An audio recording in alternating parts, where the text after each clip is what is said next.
Thank you very much again. So it's my pleasure to introduce Dr. Fuyuki Kurasawa. He is an associate professor in the Department of Sociology and the director of the Global Digital Citizenship Lab, right here at York University.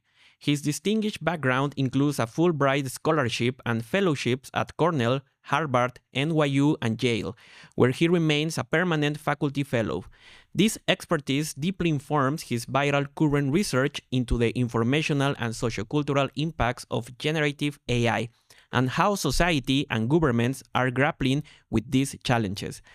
Please join me in giving a warm welcome to Dr. Fuyuki Kurasawa. Thank you.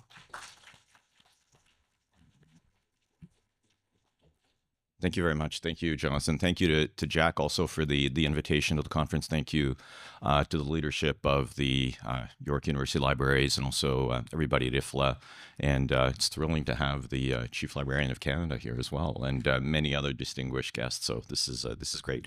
As a nerdy undergraduate in political science at the University of Ottawa, I spent many a times in the basement of the archives, and we all know if you've ever spent time there, that drastic underfunding and the state of some of those archives, leaky roofs, and some of the archival documents being compromised due to tragic government underfunding. So hopefully the situation will be addressed. It's a little editorial statement here, so in passing. So I have a timer here. So if I look down, it's not because I'm checking my phone. It's because I'm trying to avoid going over time. Okay, so I want to speak about this issue amongst a group of you who actually probably know more, or at least just as much as I do, about a lot of these issues. And so a great deal of what I'm going to be speaking about, and by the way, hi to everybody at home. I have to remember to look at the two cameras here as well. I wanted to say, yeah, so many of you know a great deal about some of the specifics of some of the issues that I'll be raising. What I'm trying to do is today is to set up a kind of overall framing of this and perhaps a response. So the first part of the paper will admittedly be a bit bleak, and given the state of affairs today at the intersection of generative AI as well as social media platforms. But there's a second part which is hopefully a little bit more redemptive, and so we'll see through this if this bestiary works, and our owls at the end perhaps save the day. We shall see. So what I want to speak about, firstly, I'm the director of the Global Digital Citizenship Lab at York University. We have a wonderful team, Luna Kwan, who's our data scientist and also programmer, and we have a series of excellent RAs who've been working for us over the last 3 years on this particular project. And if you're interested in what our perspective is on generative AI and various issues related to it, this cartoon, which is from Content Credential Organization, Transparency Association, gives you a sense of what we're talking about. I think many of you are aware of the many issues that are arising as a result of the use of generative AI, whether it be large language models or generative image programs such as Stable Diffusion and others.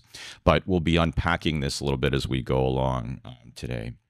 So I want to provide you with a bit of a context, and it's a context that's related to a series of things that we've been studying and that I've been trying to make a sense of over the last few years, which are related to what we're experiencing today.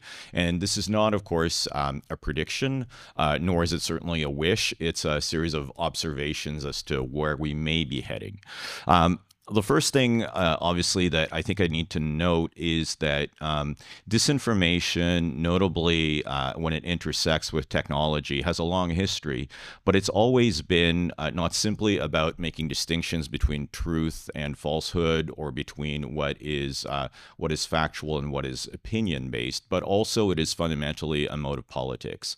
And so I mean politics in the broader sense. That is to say, of course, it is about the way in which governments rule over populations, but it's also more broadly about how power is exercised in societies. I think that all of you know this as information scientists and librarians, but it's a fundamental dimension of this. Sometimes the focus on disinformation tends to depoliticize the issues, to look at some of the more technical dimensions, and I really want to keep in mind that notion of forms of power and inequality that are at the heart of all of what we're discussing today, as opposed to simply looking at the nuts and bolts of how do we detect forms of disinformation, notably when they're generated through generative AI programs of various kinds. I also want to frame this in terms of a slightly provocative question, which is, have we reached an age where whether or not truth exists may no longer matter? Is this what we've reached? And so this notion of post-truth, which is a notion that is I have a bit of hesitation with in various ways. The claim is not here that we have entered necessarily post-truth age, but that we may be entering, or that there's certainly strong tendencies towards that. I'll be getting into that, and you can imagine the elephant in the room, which we'll be discussing in a few minutes.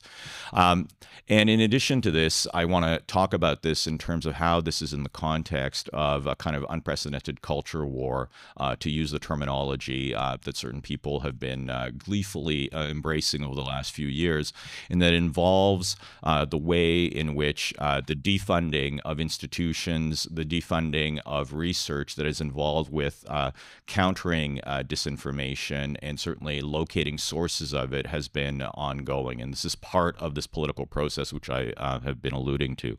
And then finally, I want to speak about how when we talk about disinformation, notably when we speak about the use of generative AI, it's not simply a question of truth and falsehood, but it's also about the way in which forms of symbolic violence are being exercised through AI programs. I'm speaking specifically of racist, sexist, homophobic, transphobic content that is being produced or that is being generated through stereotypes that are being produced by these programs. If generative AI is increasingly being used by a certain number of people as the quote-unquote new Google, it is reproducing and in fact worsening some of the most egregious tendencies that we see in our societies today. So something that I'll be speaking about as well. Now, the first thing is to provide you with a bit of context with which most of you are familiar, but it's the fact that the issues that we're discussing today are not new.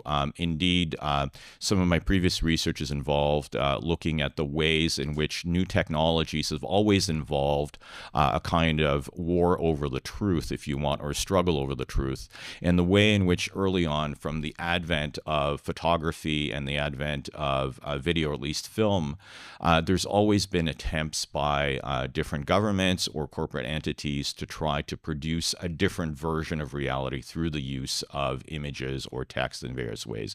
And so even when in the early 20th century, images that were, for instance, in the case that we're seeing on the left of the, which is of an instance of one of the founders, Morel, who was a fighter against the atrocities committed by the Belgian government in the Congo Free State. There were immediate attempts, you would have seen many of these images, there were immediate attempts by the Belgian government to try to counter this by producing falsified images of some of the human rights like founders who were struggling against the abuses of the Congo Free State. There's also been attempts in the case of the Armenian genocide, by the case of the Ottoman Empire, to try to recode certain images of the massacres of Armenians as in fact massacres of Turks, which are of course false images that were being circulated or being recoded in various ways. So the issues that we're speaking about are not new, but certainly we've entered an unprecedented age, and here I don't need to indulge in Trump derangement syndrome to speak about some of these issues, but again, the kinds of things that we would have normally been reserved for the darker corners of the internet, InfoWars and so on, are now on the splash page of the White House and other entities. And it's not strictly the U.S. government, but as you know, the staging of images in various ways in all kinds of situations has been rather egregious. And you're familiar with, I'm sure many of you, the series of images that you saw around the issue of Abreu Garcia in El Salvador and so on. So again, this is something that we could speak about in terms of what I'm referring to as conventional disinformation disinformation. But there is arguably something that is perhaps worse than this, which is this kind of post-factual or post-truth logic that is emerging now at the intersection of social media and generative AI. And so what we're seeing right now is increasingly what is referred to, and here I'm using the term in scare quotes because it comes from Henry Frankfurt, American philosopher, which is the term of, and again, forgive me, bullshit. But it is a technical terms, which is the necessary indifference to whether something is true or false, but the stating of it as such, and the increasingly circulation of AI slop. What is happening is that the producers of this slop and of this bullshit know or do not care whether what they are producing is actually true or false, and the audience does not care either. And the problem is that precise indifference to that. At least somebody who lies actually cares about the truth, which is the fundamental argument that Frankfurt makes in his well-cited book on bullshit. But the bullshitter or the producer of AI slop doesn't necessarily care. And so this is perhaps the moment in which we've entered, and the audience, those who are circulating or recirculating videos, despite in many instances attempts to correct the videos, the factuality or the lack of factuality of these videos or images, the people who circulate and who consume these images are also perhaps agnostic or do not care anymore about it. It's about, again, to use a term that's going to make some cringe, but it's about the vibes. It's about what you could call David Roberts, an environmental journalist, refers to this as the kind of tribal epistemology. If it feels true according to my particular political tribe, then it is true, regardless of whether or not there's a reference to an external criteria of truth in some way. But I don't need to speak to you about this. You're already familiar with this. There is part of this also the way in which defunding has been occurring, notably in the U.S. over the last few months in an accelerated fashion. And I know that IFLA, along with ALA and many other organizations, have been at the forefront of doing so. You may also already know, but one of the professional associations to which I belong, the American Sociological Association, has also been suing the American government because essentially one of the executive orders that's been rendered, I forget the name of this particular one, but I think it's about ending work ideology, would essentially render my discipline, sociology, impossible to do. In fact, so we could not do or conduct our discipline. You may already know, but in places like Florida, it's becoming increasingly difficult, if not impossible, to teach my discipline within universities or even high schools. In public libraries are being asked to remove material that refers to anything having to do with gender, race, sexual identity, so on and so forth. So we are at this point, and we are at the point where, of course, this is occurring in various contexts and in various situations. So the context, of course, you may be familiar with this already, but the NSF has announced also massive cuts to funding, particularly the NSF, the National Science Foundation in the United States, had a large envelope of funding for research on disinformation, given its urgency and so on. Many, many excellent pieces of research were produced through this. New executive order eliminated this. I went in and checked whether or not this was actually being operationalized. The NSF now has a new Q&A on its website that does indeed state that this kind of research is no longer going to be possible. And as you may see from a colleague on Blue Sky, colleagues have already been receiving termination of grant notices from the NSF about this. So it's actually happening as we speak, unfortunately. Now, at the same time, the AI industry does not care, or at the very least is indifferent. Disinformation is not part of the business plan. It does not enable the kind of commercialization, scaling up, and certainly venture capitalist funding that these large corporations are looking for. And it certainly doesn't align with the priorities of the current American administration. So therefore, it is no longer apparently an issue for OpenAI and many other corporations of this kind. Now, having said that, let's turn to our first animal in the bestiary, parrots. Many of you may be familiar with this rather celebrated paper that was produced by Emily Bender and others, computational linguists and computer scientists, that uses the celebrated metaphor of stochastic parrots to refer to what large language models do. The essence of the argument is that they appear or they claim to be about natural language understanding, but fundamentally they are simply natural language processing. They are based on what I would call large language models, that is, on a logic of inferential probability, which is powerful when it comes to very predictable forms of patterns, or patterns rather, but is terrible when it comes to many other forms of kind of prediction, if you want, and particularly when it comes to understanding in various ways. There's a whole series of books and literature that make this argument, not simply people like me in the social sciences who have an interest in computer science, but also within the computer science industry itself in various ways, at least researchers who operate outside of the big tech. Now, again, we don't have time to unpack the argument fully, but if you want in a nutshell, if you look at OpenAI's own kind of research, and you may have heard the hype around ChatGPT and the way in which it excels at various standardized testing. But in fact, OpenAI's own research reports demonstrate that that's not entirely the case. I know if you look at the figure that I showed, this is a table that's produced by OpenAI in a report that it published when it released GPT-4 a year and a half ago, and you can see the quantiles at which it performs when it comes to various standardized testing. So it excels at certain kinds of testing, and it does very poorly when it comes particularly to issues of interpretation of text, notably literary text. And why does this matter? Well, because literary texts are fundamentally, as you well know, about metaphor and metonym, and not about literal meaning, but about figurative meaning. The essence of communication, notably online, the tone that people use, which is a lot of it, as you well know, irony, sarcasm, humor, all is figurative. This is not captured very well by large language models in various ways. So there's serious flaws in the logic and the claims that are being made by big tech in various ways.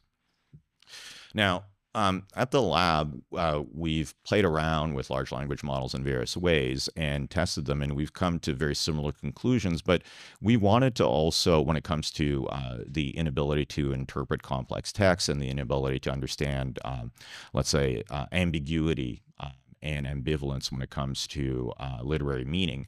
But when it comes to even certain basic operations, in this case, just to give you a sense, and it's perhaps a little bit the mechanics of it a bit boring, but we fed various systems a series of texts, and we asked a very simple prompt, which you can read here, which is we wanted to extract, those of you who do natural language processing will be very familiar with this. We'll refer to SVO triples, subject verb object triples, to extract subject verb object triples from these sentences and to display these. And again, this is way too small, and I apologize, particularly for those at the back, but even for those at the front, because of the size of the font here. But it's just to give you, and this is just one extract from a very, very long table. But essentially, in a nutshell, what we did is, and this is Luna Kwan who conducted this kind of benchmarking, is we compared basically most large language models that we could get our hands on with more conventional natural language processing, in this case text-to-C spacey and text-to-C clausy, to try to see how they performed. And so you could see the listing of the different programs. We even used DeepSeek to try to see how it was operating. And in a nutshell, every single one of the large language models engaged in what we could refer as small-scale hallucinations, which is to say it extracted subjects, verbs, and objects that were not actually present in the text that we had present, whereas our more conventional articulations in natural language processing did much better. In some instances, when we tweaked them, they did not do so at all. And so they clearly outperformed the large language models on this very simple kind of processing step or extraction step. And so even at the level purely of performance, conventional language processing outperforms large language models, especially if you're looking at, in a very vital essence, you don't want a large language model to be claiming to extract words that are not actually present in the text in which you are doing so. When you know how that operates, it's because it substitutes or it makes predictions, inferential predictions based upon its kind of massive corpus, the massive corpuses that they use, but these corpuses, of course, substitute words in the case of what we have here.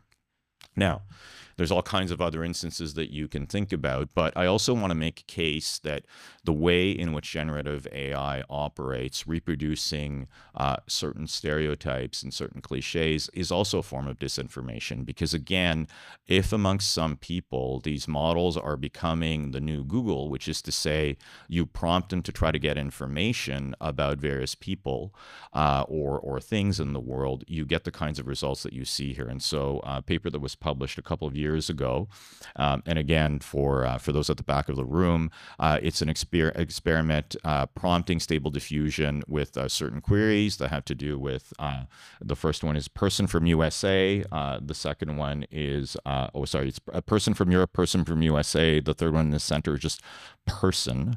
And the fourth and fifth one, person from Africa and person from Papua New Guinea. And I don't need to draw a line to understand the problematic nature of the images that it generates in various ways. But you can see, and there's other parts of this paper where they show very similar kind of sexualization of certain racial groups, notably women, in highly problematic ways.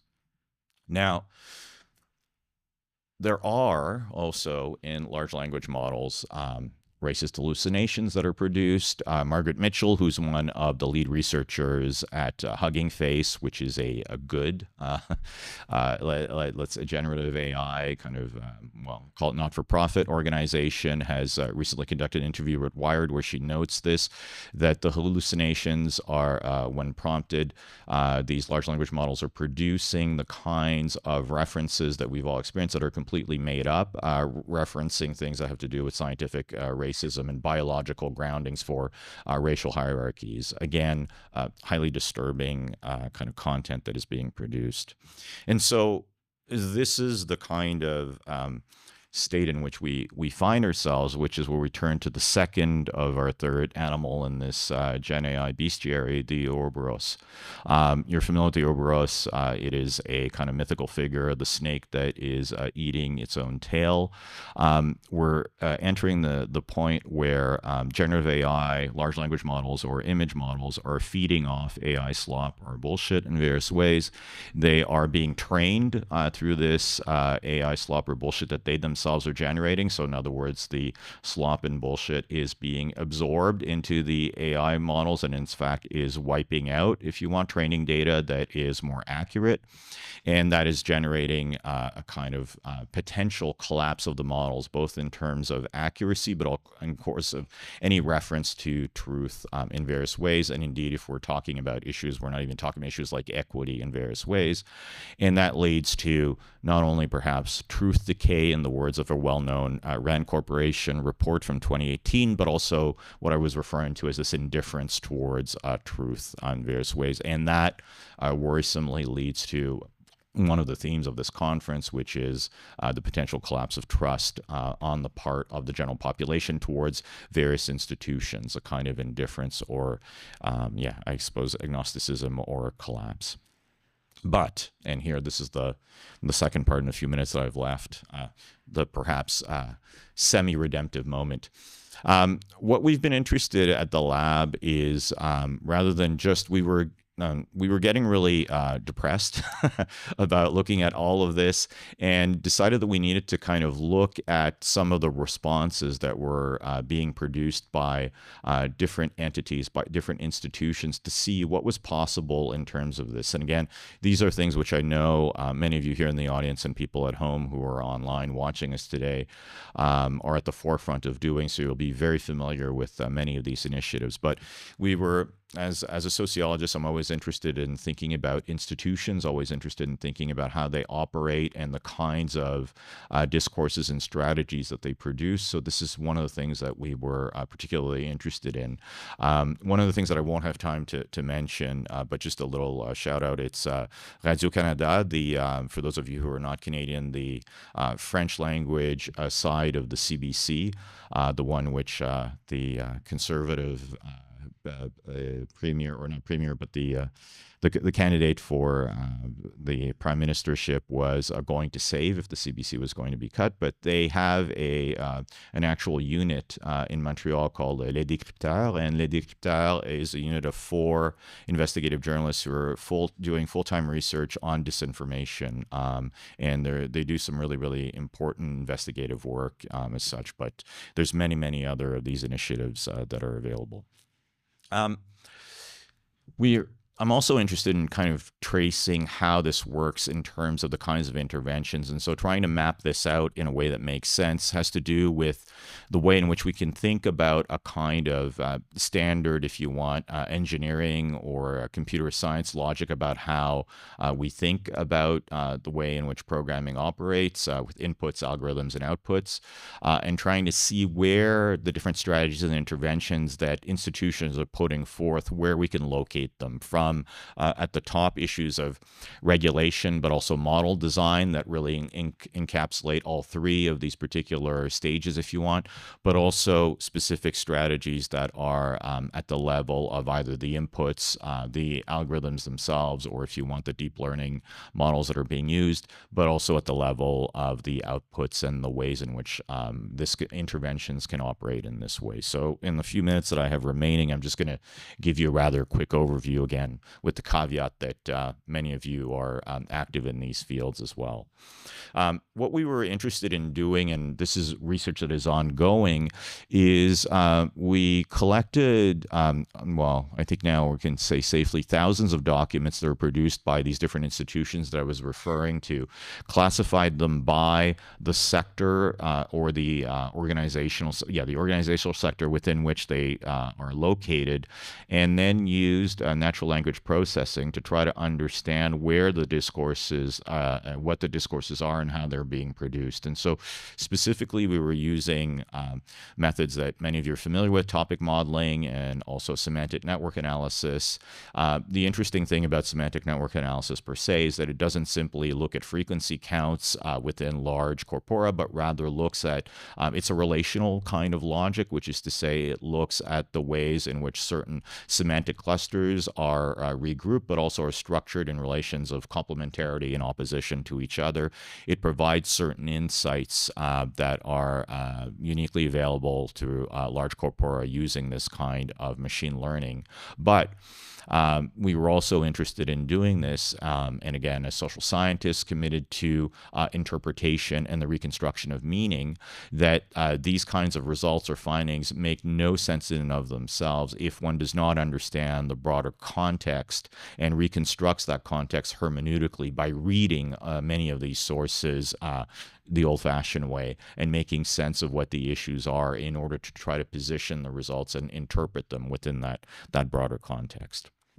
Now, again, I think we're all familiar with the importance of regulation. It's often neglected as an important dimension of this, particularly by the AI industry, which, as you know, has libertarian tendencies. Self-regulation does not work. The idea, by the way, that regulation by governments is somehow in opposition to innovation or in any way is actually a falsehood. Historically, as you know, all innovation in the technological sector has come out of regulation or through regulations in various ways. So this is a false dichotomy that has been put forth largely by industry to attempt to avoid regulation of various kinds, but really significant initiatives that have come forth in various ways to try to put a handle on this. And of course, we know, and we're all committed to the rights of citizens. Governments are uniquely positioned to leverage their capacity to do so. Model design design and AI ethics, I've already referred to it a little bit. One of the interesting initiatives that's come out of Hugging Face, which I mentioned earlier, has developed Bloom, which is its own large language models. One of the things that's really important is that they are using 56 languages as opposed to simply one or a few dominant ones to do so. It is open source, and they are testing it constantly for attempt to remove kinds of racist or sexist or transphobic or homophobic hallucinations that I was referring to earlier. They are doing so in various ways, and really interesting kinds of results ongoing. Content credentialization, again, something that you're probably very familiar with. News organizations have been particularly interested in this, watermarking in various ways, or the producing of content credentials. Project Origin and C2PA have been at the forefront of this. Organizations like the CBC, the BBC, the New York Times have signed on to these kinds of techniques and standards, which I think are really important to mark content that is in any way AI produced or modified. Other things that have come about, well, again, you're familiar with this, but the attempt to generate data equity in terms of the types of training data that is being fed into image generation or large language models, tremendously important thing to try to avoid the kinds of biases that I was referring to earlier. Verification and detection at the level of outputs, again, something that is tremendously familiar in here. I'll just highlight the fact that the stakes are really high. Organizations such as Witness in the United States, which is an organization that specializes in using and assisting human rights activists on the ground to use video and photo to try to document, but also eventually to prosecute human rights violations, are really, really concerned about this. You can imagine the stakes of this when it comes to something like the International Criminal Court and the threat that generative AI poses. And so there's a great deal of interest in the capacity of verification, the emergence of, you want forensics, digital forensics around this, and increasingly now AI forensics is becoming really crucial. Literacy, well, again, you're the folks for this, so I don't need to spend a great deal of time on this, but you will know that there's a lot of initiatives around this, whether it be digital literacy or AI literacy. One of the things that's important, though, is to keep in mind is that sometimes the tendency in the advocacy of literacy puts the onus on the quote-unquote end user, or in this case, the citizen individually. It individualizes a problem that is fundamentally collective or societal. And so digital literacy has to be perceived as a collective kind of endeavor, with something about mutual aid rather than downloading it onto individuals who have different capacities to resolve this. And finally, as I end here, I'll end on this note. Many people inside the AI industry, inside the tech industry, have embraced, given what they've seen with many of the models that they have themselves created, a kind of movement towards neo-Luddism. Being a Luddite is not, as it is often understood to be hostile to technology or committed to tradition. It is rather to be hostile to forms of technology that harm society, that take control away from workers and away from citizens for the sake of profit or corporate control. And neo-Luddism is a kind of interesting tendency that we've noted in our research. So as I end here, let me turn to, as we all should, Hegel. And the final animal in my bestiary is the owl of Minerva, the famous image that you're familiar with, that Hegel ends his preface to the Elements of the Philosophy of Right. We've reached a point of history where perhaps we're not quite at the point of the spreading of the wings at the falling of dusk, if you want, but we are quickly reaching that point. We are aware of some of the dangers and risks. Most of you here are at the forefront of this research. We are at a point in history, a kind of, to use a tired term, an inflection point, if you want, a pivot point. There's an urgency to this, but there's also a great deal of commitment on the part of many people, including those here and those at home, to do something about this, to let the owl of Minerva spread its wings. Thank you.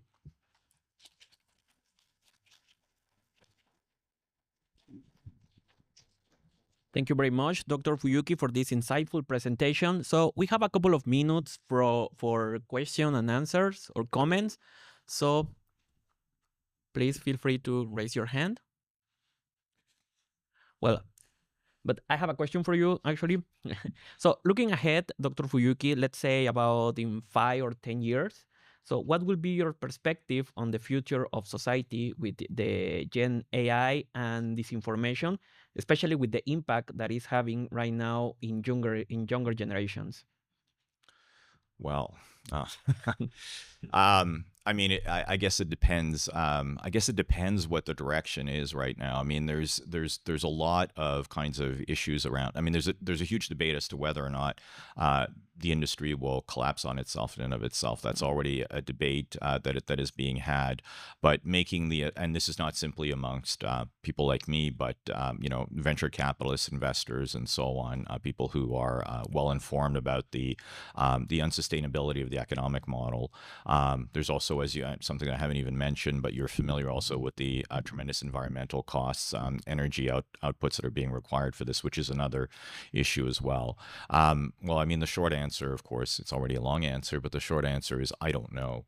But the point is that this will not be determined either in a technologically determinist way to say that the outcomes that I was outlining in the first part of my presentation are necessarily inevitable, nor is it the case that the kinds of, some would say, kind of Pollyannish scenario that I was raising in the second part, which is to say the kinds of responses that are possible are going to happen. It's going to be a matter of, and I'm going to use this term, of political struggle in the broader sense. That's what's going to determine the future. In other words, it's going to be a matter of how our governments that are well-intentioned, international and local institutions that are well-intentioned as well, and citizens are going to be able to leverage and organize to try to counter the tendencies that we saw in the first part.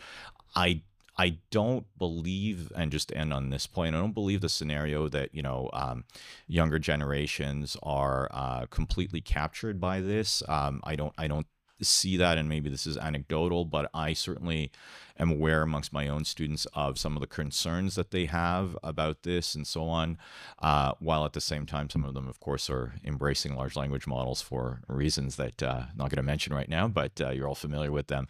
So there's a kind of, let's say, ambivalence about this, and so I think it's our task to try to speak to what the perils are, and to try to engage younger generations in trying to lead towards the kind of outcomes that I was outlining in the second part of the presentation. Oh, great. Thank you. So I don't know if we have some comment or question from, oh, sorry, yes.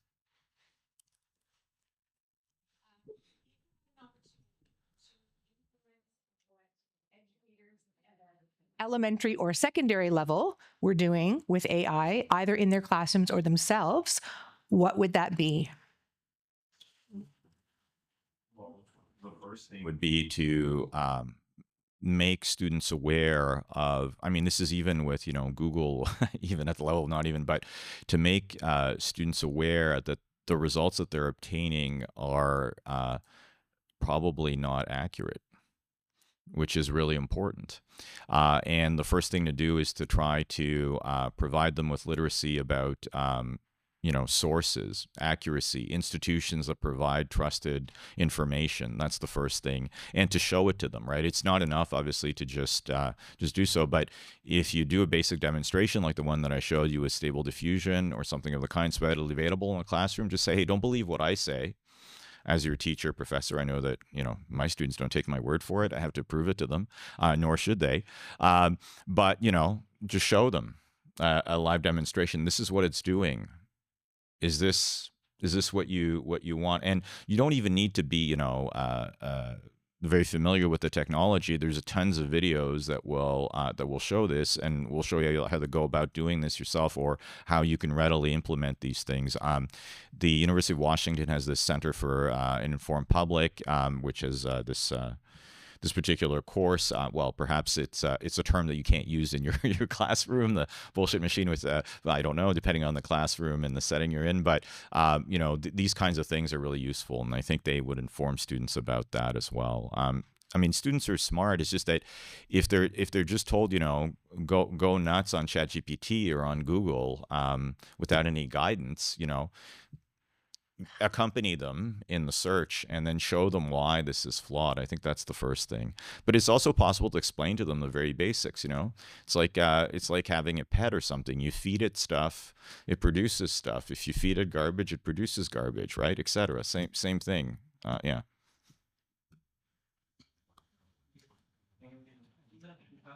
Just a couple of minutes. I see so many comments in the chat for those who are online. Oh, we have 2 more minutes. Yeah, please.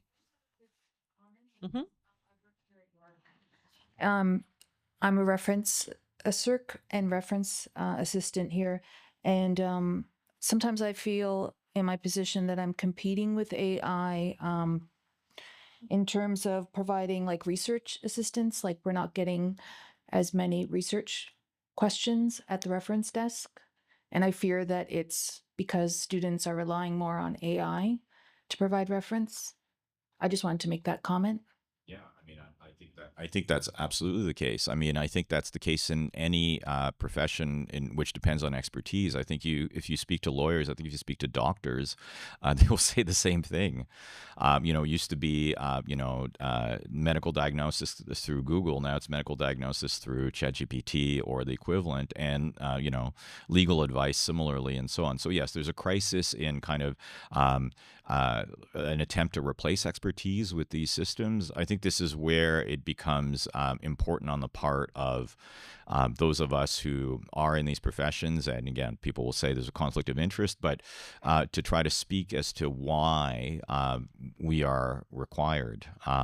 We need, and I'm speaking to me as a university professor, we need to do a better job of explaining to students why librarians are more trusted than a large language model and why they matter. But everybody else needs to do the case. And so sometimes with undergraduates or graduate students, you just present them with the shock scenario, show them, or in my case, show them, this is what you get if you rely on this for medical diagnosis. This is what you get if you rely on it for legal advice. This is what you get if you rely on it to get some sort of historical fact, about the Armenian genocide, or, in the case of DeepSeek, if you do research on Tiananmen Square, you don't get anything. So, yeah. Mostly because it's quick. They want quick answers as opposed to really doing the research and the work. Yes, absolutely. Absolutely, that's the case. And also, in some instances, having to go talk to an actual human being, whether online or in person, is more complicated. That's also part of the challenge as well. Some of this is also, I think, from a social perspective, and again, as a sociologist, is probably pandemic induced as well. So there's a degree of comfort with and the anonymity of doing so as well. But yes, I mean, that's something that we need to work on as well. Actually, try to show people that, talking to a real human being face to face is actually fun. As well as informative. Yeah. To come here in person as opposed to the Zoom meeting. Thank you for your answers. Thank you very much. For Fuyuki. Oh, okay. So we have, we're running out of time. So we have a 15 minutes break. So please, thank you very much.